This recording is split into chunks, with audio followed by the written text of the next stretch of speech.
علیدہ کی زبان نہیں تھک رہی تھی رامین کو بھابھی کہتے کہتے۔ اس نے اپنی لال رنگ کی چوڑیاں لا کر خود رامین کے ہاتھ میں پہنائیں۔ لو بھر گئے بھابھی کے ہاتھ، اب خوش سب؟ ویسے بھابھی گورے نے کیا قسمت پائی ہے؟ وہ رامین کے دودھیا رنگت اور نرم و ملائم ہاتھ چوڑیوں سے سجے دیکھ رشک بھری نگاہ سے بولی، جس پر وہ جواباً فقط مسکرانے لگی۔ افضل میاں کی وائف نے دوستانے کی طرف سے اسے اچھا سا اپنی حیثیت کے مطابق سوٹ دیا۔ باقی خواتین اس کی بلائیں لیتی جاتیں اور اس کی جھولی میں منہ دکھائی کی رسم کے 100 کے نوٹ ڈالتی جاتیں۔ ارے خالہ شگفتہ، 50 روپے؟ کم از کم منہ دکھائی کے 100 روپے تو دے دو۔ کیا کہیں گی ہماری بھابھی؟ کن کنجوسوں سے پالا پڑا ہے؟ ارے اماں بھی تو تمہاری ہر بہو کی منہ دکھائی میں 100 کے نوٹ دے کر آتی ہیں، اور تم ہماری بھابھی کو صرف 50 روپے میں ٹرکا رہی ہو۔ علیزہ اور اماں نظر رکھ کر بیٹھی ہوئی تھی نوٹوں پر۔ جیسے ہی خالہ شگفتہ نے اپنی کنجوسی کا مظاہرہ کیا، علیزہ فوراً ایک ہاتھ کمر پر ٹکا کر میدان میں اتر آئی۔ اس نے جو پھر خالہ کی طبیعت ٹھیک سے صاف کی۔ نہ جانے خالہ نے کس دل سے 100 کا نوٹ نکالا اپنے اس پرس سے جسے وہ کب سے بغل میں دبائے بیٹھی تھی، منہ بسور کر علیزہ کو کھا جانے والی نگاہ سے گھورتی ہوئی۔ نوٹ رامین کی جھولی میں ڈال کر وہ واپس اپنی جگہ پر آ بیٹھی۔ سب خواتین خوب نئے جوڑے کو دعائیں دے کر چلی گئیں۔ ان کے جاتے ہی اماں نے علیزہ سے کہہ کر سارے پیسے رامین کی جھولی سے اٹھوا لیے۔ ارے یہ لین دین ہے، ایک طرح کی چھوٹی سی انویسٹمنٹ۔ اماں بھی گلی کی تمام نئی آنے والی دلہنوں کو منہ دکھائی میں پیسے دے کر آتی ہیں، اس لیے وہ سب اماں کی بہو ہونے کے ناطے آپ کو منہ دکھائی کے پیسے دے کر گئی ہیں۔ اب دیکھا جائے تو یہ پیسے اماں کی انویسٹمنٹ کے ہوئے نا، اس لیے آپ برا نہ مانیے گا اور نہ ہی گورے سے ان پیسوں کا ذکر کیجیے گا۔ علیزہ رامین کے برابر میں آرام سے بیٹھ کر پیسے گن رہی تھی۔ تب اسے محسوس ہوا رامین اسے سوالیہ نظروں سے دیکھ رہی ہے۔ اسے لگا کہیں رامین پیسے نہ مانگ لے، اس لیے رامین کے کچھ کہنے کا انتظار کیے بغیر ہی اسے اپنا پوائنٹ آف ویو سمجھانے لگی۔ رامین پیسے مانگنے کا کوئی ارادہ رکھتی بھی نہیں تھی۔ اس نے علیزہ کی بات سن کر اس بات میں سر ہلا دیا۔ اگر آپ لوگوں کی رسمیں ہو گئیں تو میں رامین کو اوپر لے جاؤں؟ وہ تھک گئی ہوگی۔ زاویار گلی میں افضل میاں کے ساتھ کھڑا تھا۔ جب ساری خواتین چلی گئیں تو اندر آ کر علیزہ کی جانب سمت کر نظریں جھکائے کہنے لگا۔ رامین نے تب پہلی بار نوٹس کیا زاویار نے اپنا پورا جملہ بغیر علیزہ کو دیکھے کہا۔ وہ زمین کو ایسے دیکھ رہا تھا جیسے اس میں کچھ ڈھونڈ رہا ہو۔ ہاں ہاں، میں خود لا رہی تھی اوپر، مجھے احساس ہے بھابھی کا، مگر مجھے ایک بات پوچھنی ہے بھابھی سے۔ اگر نہیں پوچھا تو سوچ سوچ کر اس سوال کو میرے پیٹ میں درد ہوتا رہے گا۔ وہ پیٹ پر ہاتھ رکھ معصومانہ چہرہ بنائے بولی۔ کیوں، ایسا کیا پوچھنا ہے تمہیں؟ وہ تجسس سے استفسار کرنے لگا۔ بے فکر ہو جائے، آپ نے اپنا خزانہ کہاں چھپایا ہے یہ نہیں پوچھوں گی، وہ زاویار کی دلچسپی لیتا دیکھ تنزیہ بولی۔ اس کی اور زاویار کی کم ہی بنا کرتی تھی۔ تم جیسے کم عقلوں سے کوئی بعید نہیں کہ اس طرح کے سوالات بھی پوچھ لو۔ زاویار نے جوابی کارروائی تو کیا کی، مقابل کو ذلیل ہی کر ڈالا۔ وہ جذبز ہو کر زاویار کو تک رہی تھی، جبکہ رامین ان دونوں کی کھٹی میٹھی تکرار مسکراتے ہوئے سن رہی تھی۔ وہ زاویار کے نیچر سے اچھی طرح واقفیت رکھتی تھی۔ وہ جانتی تھی جب اس کا موڈ ہو وہ سامنے والے کو سر پر بٹھاتا ہے، اور جب نہ ہو تو ایسی کھری کھری سناتا ہے کہ مقابل خود اس کے سامنے کھڑے ہونے کے قابل نہ رہے۔ گھورے، بھابھی کے سامنے تمہاری عزت رکھ رہی ہوں میں، ورنہ جواب میں بھی دے سکتی ہوں، وہ اتراتے ہوئے اپنا بھرم قائم رکھنے کی کوشش کرتے ہوئے بولی۔ فی الحال آپ اوپر جائیں، میں بھابھی کو خود چھوڑنے آ جاؤں گی ابھی تھوڑی دیر میں۔ اور وہ ابھی بول ہی رہی تھی کہ زاویار اس بات میں سر ہلا کر باہر کی جانب بڑھ گیا۔ دیکھ رہی ہیں بھابھی آپ، پوری بات بھی نہیں سنی میری اس گورے کے بچے نے۔ یہ ایسا ہی سلوک کرتا ہے میرے ساتھ، جبکہ میں کتنا کام کرتی ہوں ان لوگوں کا۔ کبھی علیزہ اپنی عادت سے مجبور، وہ تو شروع ہی ہو گئی نان اسٹاپ زاویار کی شکایت لگانے۔ بیچاری رامین چپ چاپ اس کی باتیں سنتی رہی اور اس کی ہاں میں ہاں ملاتی رہی۔ تمہیں مجھ سے کچھ پوچھنا تھا نا؟ رامین پہلے تو اس کی شکایت و شکوے ختم ہونے کا انتظار کرتی رہی، لیکن جب اسے علیزہ کی باتوں کا کوئی اسٹاپ نظر نہیں آیا تو بڑی ہمت جمع کر کے اس کی نان اسٹاپ ٹرین کو روکنے کی نیت سے بیچ میں بات کاٹتے ہوئے اس کی توجہ اصل موضوع کی جانب مبذول کرانے لگی۔ ہاں، میں تو اس گورے کے چکر میں بھول ہی گئی، مجھے پوچھنا یہ تھا کہ آپ کو اردو کیسے بولنا آتی ہے؟ میں کل سے یہی سوچ رہی ہوں، کیونکہ گورے کو تو بالکل بھی اردو بولنا نہیں آتی تھی، نہ ہی سمجھ آتی تھی۔ کیا آپ کی بھی موم مشراز کی موم کی طرح پاکستانی تھی جو آپ کو اردو زبان آتی ہے؟ اس کے سوال پر وہ اس بات میں سر ہلانے لگی۔ ہاں میری موم پاکستانی ہے اور میرا پورا ننیال پاکستان میں ہی رہتا ہے۔ میں بچپن سے اپنی نانی کے گھر پاکستان میں رہنے آیا کرتی تھی، اس لیے مجھے بچپن سے ہی اردو زبان آتی ہے۔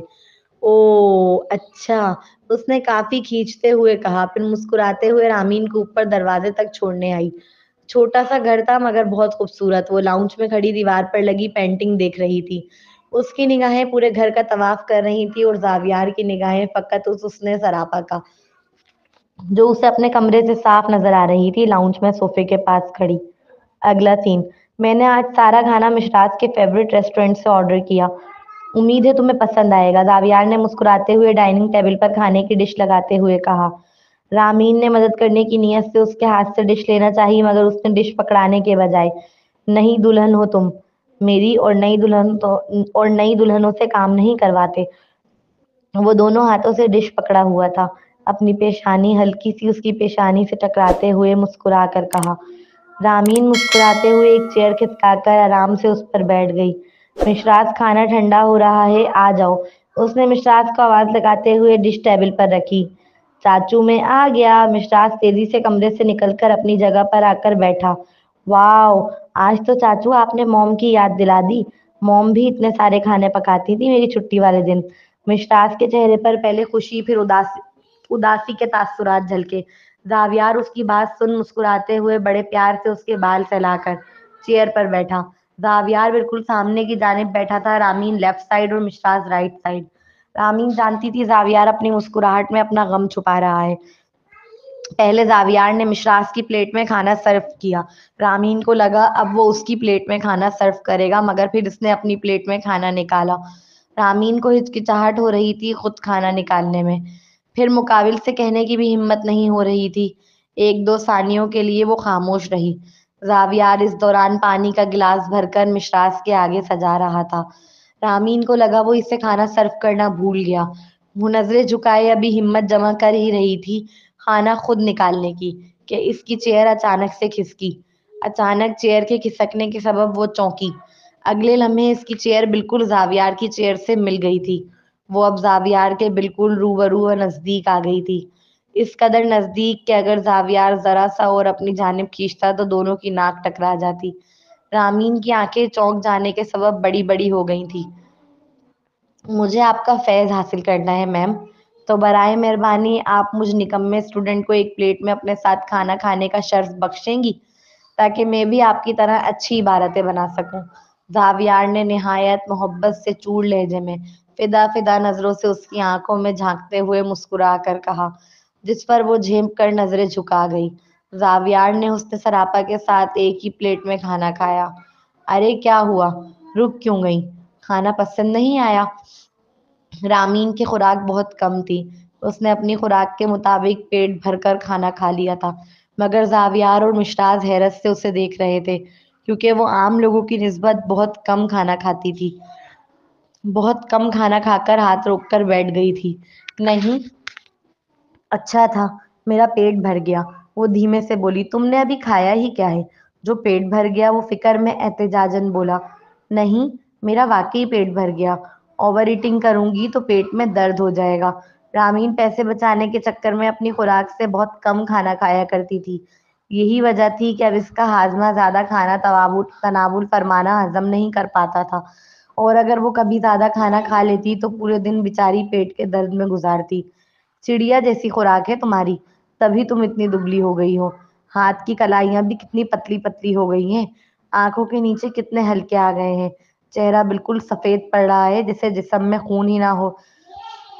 زاویار اس کا ہاتھ پکڑ کر فکر مند ہو کر کہنے لگا۔ بہت سالوں بعد کوئی ایسا زندگی میں آیا تھا جو اس کے لیے فکر مند ہو رہا تھا۔ اس لمحے وہ پوری دنیا میں اسے واحد اپنا لگا۔ اس کی آنکھیں بھر آئیں۔ سوری یار، مجھے نہیں پتا تھا تم برا مان جاؤ گی، مگر یار میں تو تمہارے اچھے کے لیے ہی کہہ رہا ہوں۔ اس کی آنکھوں میں جھلملاتے آنسو دیکھ وہ معذرت طلب کرنے لگا۔ اسے لگا وہ برا مان گئی ہے اس کی باتوں کا۔ کیا چاچو، پہلے ہی دن چاچی جان کو رلا دیا؟ مشراز خفگی سے کھانا چھوڑ زاویار پر بگڑتے ہوئے بولا۔ رامین نے تیزی سے اپنی آنکھوں کے آنسو پونچھے اور اٹھ کر کمرے کی جانب بڑھ گئی۔ وہ کمرے میں آ کر پھوٹ پھوٹ کر رونے لگی۔ ان چند سالوں میں کیا کچھ نہیں سہا تھا اس نے، در بدر ماری ماری پھری، کوئی پوچھنے والا نہیں تھا، کوئی خیال کرنے والا نہیں تھا۔ ایک وقت ایسا بھی گزارا اس نے جب وہ اکیلے کمرے میں زمین پر بخار میں تپتی حالت میں پڑی تھی اور اسے کوئی ایک گلاس پانی تک پلانے والا نہ تھا، نہ کوئی دوائی لانے والا، نہ کوئی اچھے بول بول کر ہمت دینے والا، نہ کوئی فکر کرنے والا۔ آج اسے خدا نے ایک ایسا ساتھی دے دیا تھا جو اس کی فکر کر رہا تھا، جو خود سے پہلے اس کے ہاتھ میں روٹی پکڑا رہا تھا، جو خود سے پہلے اس کے لیے پانی کا گلاس بھر رہا تھا۔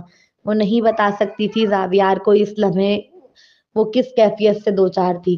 وہ چاہ کر بھی روک نہیں پا رہی تھی اپنے آنسوؤں کو۔ وہ شکرانے کے آنسو تھے، شکوے و شکایت کے نہیں۔ وہ دلی شکر تھا جو لفظوں کا بھی محتاج نہیں تھا۔ کمرہ اور لاؤنج بالکل برابر برابر میں تھے، چھوٹا سا تو گھر تھا۔ رامین کے رونے کی آوازیں زاویار کو شرمسار کر رہی تھی۔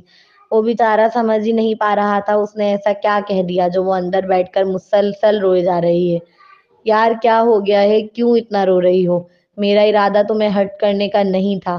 وہ بہت محبت سے اس کا بازو اپنی گرفت میں لے کر اس کے رخسار پر ہاتھ رکھ بڑے پیار سے اپنی بات سمجھانے کی کوشش کر رہا تھا۔ مجھے پتا ہے، وہ روتے ہوئے بولی۔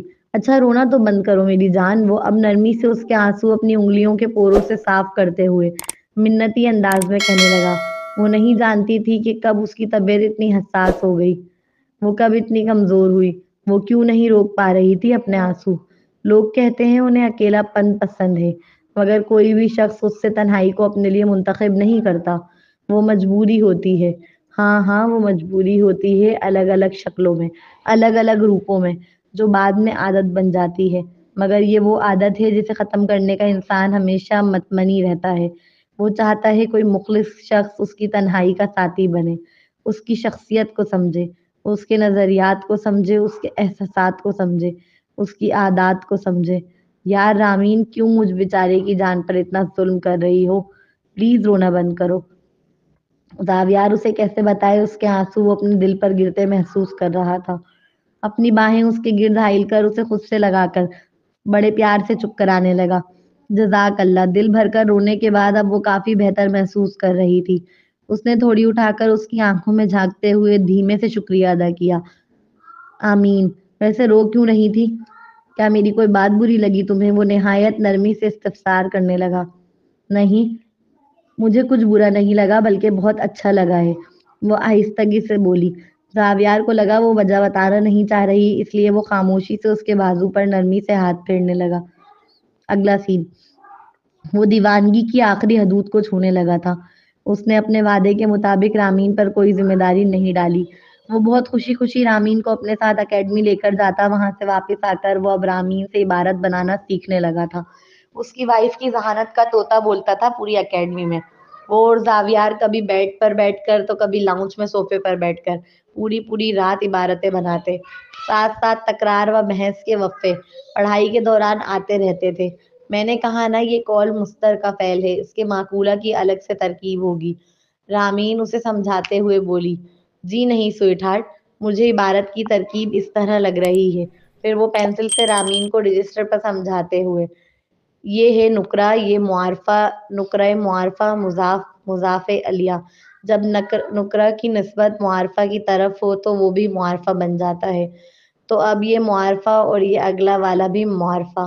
معرفہ معرفہ یا تو مبتدا اور خبر ہوتے ہیں یا موصوف صفت۔ مبتدا اور خبر جملے کے درمیان میں آ نہیں سکتے، اس لیے موصوف صفت، اب یہ موصوف، یہ جو مضاف مضاف الیہ ہیں، یہ مل کر اس موصوف کی صفت، موصوف اپنی صفت سے مل کر اس مبتدا کی خبر، مبتدا اپنی خبر سے مل کر جملہ اسمیہ خبریہ ہوا۔ زاویار نہایت فخرانہ انداز میں پوری اپنے مطابق عبارت بنا کر اسے سمجھانے لگا۔ واہ واہ، اور اس کال فعل کا کیا؟ یہ عبارت میں کچھ نہیں بنے گا، اس بیچارے کا کیا قصور ہے؟ اسے بھی تو عبارت میں شامل کرو۔ رامین منہ بسور کر پہلے تو اس کی ذہانت پر طنزیہ داد دینے لگی، پھر سر پکڑ کر اسے ایک بار پھر اپنی بنائی ہوئی عبارت سمجھانے کی کوشش کرنے لگی۔ اف، اب کیا ایک ایک فعل کی ذمہ داری میں ہی لے لوں؟ اتنی بڑی عبارت تیار کر لی ہے میں نے، یہ میرے لیے بہت ہے۔ اب میں سرزیشان کی عبارت بنانے بیٹھ رہا ہوں، ورنہ وہ پھر مجھے کلاس میں کھڑا کر دیں گے۔ تمہاری طرح ذہانت کا سرچشمہ نہیں بہتا میرے دماغ سے جو ایک ایک سر کی دی ہوئی عبارت پوری پوری تیار کروں۔ وہ رامین کے سر پر ہاتھ میں پکڑی پینسل ہلکے سے مارتے ہوئے کہنے لگا۔ آہ لگ رہی ہے میرے، وہ سر مسلتے ہوئے کہنے لگی۔ چاچی جان اور کب تک اپنی عبارت بنائیں گی؟ مشراس کی آنکھوں میں نیند کا خمار تھا۔ وہ تھکے تھکے لہجے میں رامین کے پاس آ کر پوچھنے لگا، اچھا چلو، میں دوسری عبارت بعد میں بنا لوں گی۔ رامین مشتاق کو رات کو سونے سے قبل ایک کہانی سناتی۔ وہ کہانی اپنے اندر کوئی نہ کوئی سبق سموئے ہوتی۔ وہ سبق کبھی دینی ہوتا تو کبھی دنیاوی۔ جب وہ مشراق کو سلا کر واپس لوٹی تو زاویار کو عبارت بناتے بناتے نیند کے جھونکے لیتے پایا۔ وہ مسکرانے لگی۔ بیچارے ڈاکٹر! زاویار نے رامین کو شادی کے کچھ دنوں بعد خود ہی بتا دیا تھا کہ وہ ڈاکٹر نہیں ہے۔ ساتھ ساتھ اس نے اپنے جھوٹ پر شرمندگی سے معافی بھی مانگ لی تھی، اور رامین نے مسکرا کر اسے معاف بھی کر دیا تھا۔ اور کیوں کرنا کرتی، وہ لڑکا اسے اپنی پلکوں پر بٹھا کر رکھ رہا تھا۔ اسے شروع سے ڈاکٹر کہنے کی عادت تھی، اب وہ اتنی آسانی سے تھوڑی چھوٹ سکتی تھی۔ وہ اب بھی اسے ڈاکٹر ہی کہہ کر مخاطب کرتی تھی۔ رامین برابر میں آ کر بیٹھی تو نیند کے سبب وہ یہ کہتا ہوا اس کی گود میں سر رکھ کر بیڈ پر لیٹ گیا، یار میری کتب بھی سمیٹ کر بیگ میں رکھ دینا۔ وہ مسکراتے ہوئے اثبات میں سر ہلانے لگی۔ ساری کتب سمیٹ کر بیگ میں رکھ کر اس نے بیگ سائڈ ٹیبل پر رکھا۔ سائڈ ٹیبل کی دراز سے اے سی کا ریموٹ نکال کر ٹیمپریچر کم کیا، پھر خود بیڈ کے کراؤن سے ٹیک لگا کر اس کے ریشمی بالوں میں بڑی محبت سے ہاتھ پھیرنے لگی۔